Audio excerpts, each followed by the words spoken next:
Salut à tous, j'espère que vous allez bien. Alors je vous retrouve aujourd'hui pour une nouvelle vidéo qui sera donc le bilan du mois de mars 2013 ainsi que le prévisionnel du mois d'avril 2013.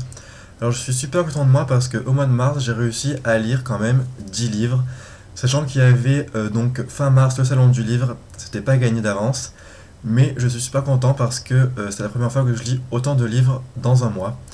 Donc on va commencer tout de suite parce que je vais vous présenter les 10 livres avec un avis vraiment concis parce que je vous renverrai donc après aux chroniques que j'ai pu effectuer sur le blog qui sont plus détaillées et qui je pense seront beaucoup mieux que mes avis à l'oral.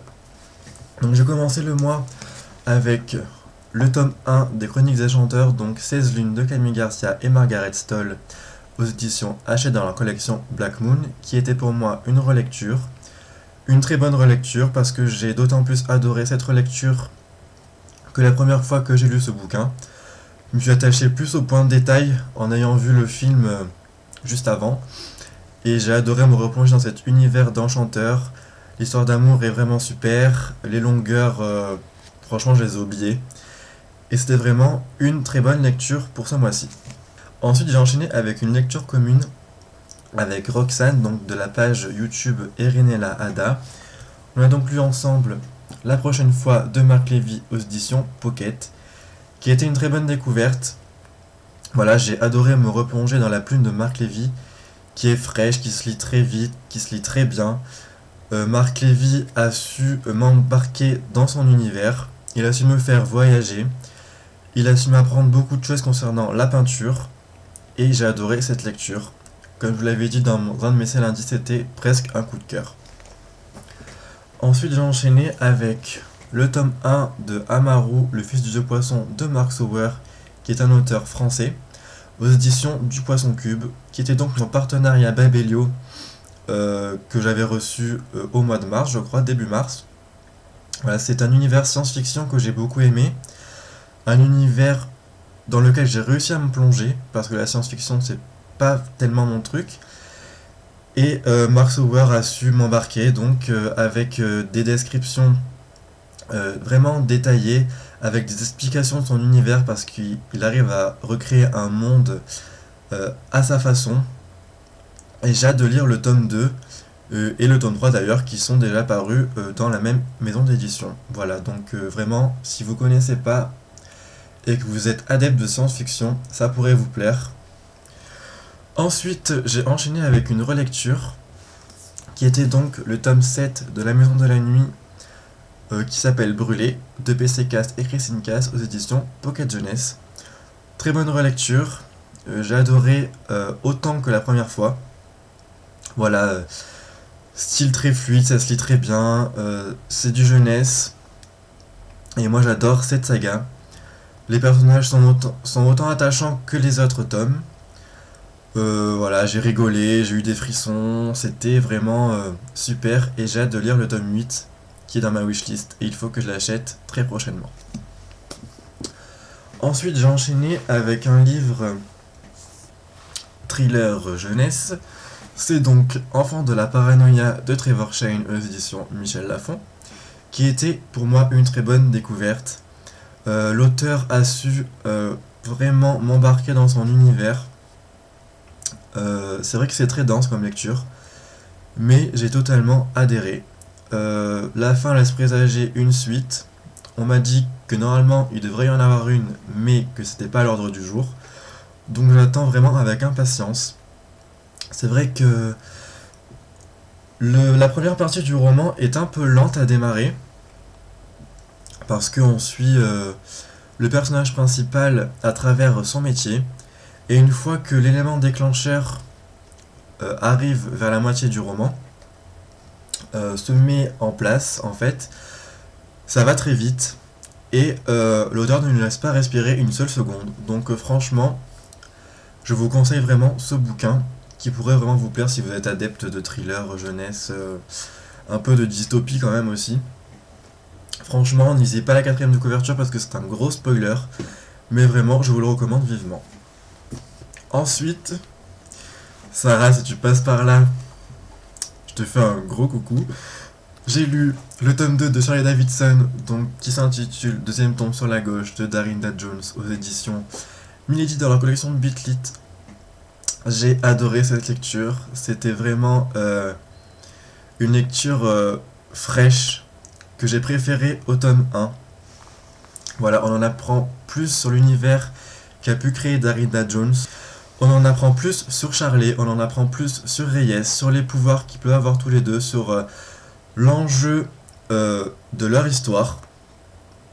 Et j'ai hâte de lire le tome 3 parce que la fin du tome 2 nous laisse avec une fin, mais qui me rend juste curieux de connaître la suite. Voilà, c'est juste énorme. Et je vous recommande vraiment cette saga.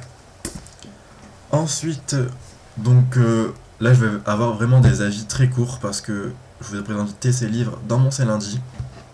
Donc j'ai lu Le syndrome Copernic de Henry Lovenbroek aux éditions, j'ai lu dans leur collection Thriller. Très bon thriller psychologique, ça m'a retourné le cerveau. Très bonne histoire, lecture dense mais vraiment prenante. Personnage principal vraiment fou, et ça représente bien l'auteur de ce roman. Voilà, donc je vous le recommande vivement. La fin est juste superbe, superbe fin, et je vous le recommande encore une fois. Après le syndrome de Copernic, j'ai donc lu Les étoiles de Nos Head, le tome 1, Vertige de Sophie Jomain aux éditions Rebelle, qui était une très bonne découverte, malgré la prévisibilité de l'intrigue qu'a pu écrire Sophie Jomain. C'est vraiment un univers qu'elle a su créer elle-même. Les descriptions sont très bien. Je me croyais vraiment Awick, au phare de Nos Head. Et c'est ce que j'aime vraiment dans ce tome 1. Je pense que Sophie Jomain a encore beaucoup de ressources et je compte lire le tome 2 très prochainement parce que, comme elle me l'a expliqué elle-même, ces tomes vont crescendo et j'ai hâte de connaître la suite. Après, j'ai lu L'épouvantail de Monsieur Stroboni et Monsieur Cotte, donc repris du roman de Ronald Hugh Morrison, aux éditions Rivage Casterman dans leur collection Noire. Donc très bonne BD dans les illustrations, mais je n'ai pas réussi à m'imprégner de l'histoire. C'est vraiment le point négatif de cette BD. Après, il y a des illustrations vraiment superbes. Les couleurs sont bien choisies aussi, ça reflète parfaitement l'atmosphère du roman. Ce qui ressort, c'est vraiment le jaune, le rouge et le noir. Voilà, franchement, des illustrations géniales, vraiment bien faites. Et bon, voilà, c'est pas quelque chose qui m'aura subjugué. Voilà, des illustrations comme ça, elles sont magnifiques. Ça m'aura pas subjugué, mais la BD en elle-même est très bien faite. Donc voilà, je vous le conseille pas vraiment, mais bon, si vous le trouvez en médiathèque, pourquoi pas. Et j'ai fini le mois pour un tweet avec toi de Teresa Medeiros aux éditions Milady Romance dans la collection Central Park, que j'ai lu en une soirée. Lecture très fluide, très prenante, très belle histoire d'amour. On en apprend plus sur Twitter, ce qu'on peut faire sur la toile. C'est vrai que l'histoire d'amour virtuelle, c'est original. Et la fin est juste synonyme d'espoir. Quand la révélation de l'auteur arrive vers à peu près le milieu du roman, je me suis dit, c'est pas possible. Je n'ai pas vu venir la révélation, et c'est ce qui est fort dans ce roman. Voilà. J'ai beaucoup aimé, je lui ai mis 15 sur 20. Et je vous le recommande si vous voulez passer un bon moment de détente avec une bonne romance. Alors voilà les 10 livres que j'ai lus ce mois-ci. Voilà, je suis très content.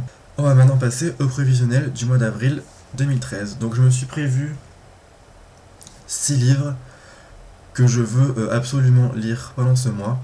Parce qu'après il y aura des sorties très prochainement ou des achats que je vais effectuer, je pense, durant le mois d'avril. Donc ma lecture en cours, c'est donc le tome 4 de Damné qui s'appelle Volupté de Lorraine Kate aux éditions Bayard Jeunesse. Voilà, j'en suis à peu près à un quart. Et j'aime beaucoup, donc à suivre pour ce roman. Ensuite, je me suis prévu Avant toi de Jojo Moyes aux éditions Milady Romance de leur collection Grande Romance. J'ai vraiment hâte de découvrir cette romance qui tente pas mal de monde. Je veux vraiment me faire mon avis avant de voir beaucoup de chroniques et beaucoup d'avis, donc qui sera lu cette semaine. Ensuite, je compte lire un emprunt que je vous ai présenté dans ma vidéo IMM. Ce sera donc Les yeux jaunes des crocodiles de Catherine Pancol aux éditions Le Livre de Poche. Donc emprunt que j'ai effectué à ma cousine. Le speech me plaît bien et je pense que ça peut être une bonne lecture. Voilà, donc à voir pour ce roman. Ensuite, je compte me lire un petit thriller jeunesse que Audrey, de Lectrice Passionnée, a beaucoup aimé. Ce sera donc Clairvoyance, le tome 1, La Maison de l'Ombre de Amélie Sarn aux éditions J'ai lu. Bon, il n'y a pas de sous-collection. Voilà, donc c'est vrai que Audrey a beaucoup aimé. Ce roman me fait beaucoup envie. Et je sais que Amélie Sarn a traduit la saga, enfin, du moins le tome 1 de la saga Entre Chien et Loup de Mallory Blackman. J'ai beaucoup aimé la traduction, donc je pense que, même si c'est pas le même genre, je devrais aimer en tout cas le style de l'auteur. Ensuite, je me suis prévu Annesley de Cynthia Hand aux éditions Egmont Press. C'est mon livre VO, j'ai envie de le lire ce mois-ci parce que j'ai vraiment envie de me remettre à l'anglais. Le speech me fait vraiment envie et la couverture est toujours magnifique. Voilà. C'est vraiment un livre que j'ai envie de découvrir. Et voilà, donc à suivre pour ce roman. Le dernier livre que je me suis prévu, ce sera donc Phoenix, le tome 1, Les cendres de l'oubli de Karina Rosenfeld aux éditions Robert Laffont dans leur collection R. Donc je me suis prévu parce que le tome 2 va sortir très prochainement. Donc si j'aime ce roman, je me procurerai le tome 2 avec grande envie et voilà, j'ai hâte vraiment de découvrir ce roman. C'est écrit très gros, donc ça devrait se lire très vite. Voilà pour ce prévisionnel. Voilà, je me suis prévu que ce livre parce que il y a le tome 3 de Charles Davidson que je pense que je vais acheter ce mois-ci. Le tome 2 de Phoenix qui sort très prochainement. Il y a le tome 2 de Insaisissable Taïre et ma fille qui sort ce mois-ci. Voilà, donc il y a vraiment des lectures qui sortent beaucoup ce mois-ci que je pense acheter. Donc c'est pour ça que je me suis prévu que ces livres. En tout cas, j'espère que cette vidéo vous aura plu. N'hésitez pas à me donner vos avis sur mes lectures prévisionnelles. Je vous retrouve donc dans la semaine pour le tag Le Dîner Livresque parce que Justine de Ferry Neverland m'a tagué et je compte bien faire ce petit tag qui a l'air très sympa. En tout cas, je vous souhaite de très bonnes lectures, je vous souhaite une très bonne semaine et je vous dis donc à dans la semaine pour le tag. A bientôt! And you're singing the song, thinking this is a life, and you wake up in the morning.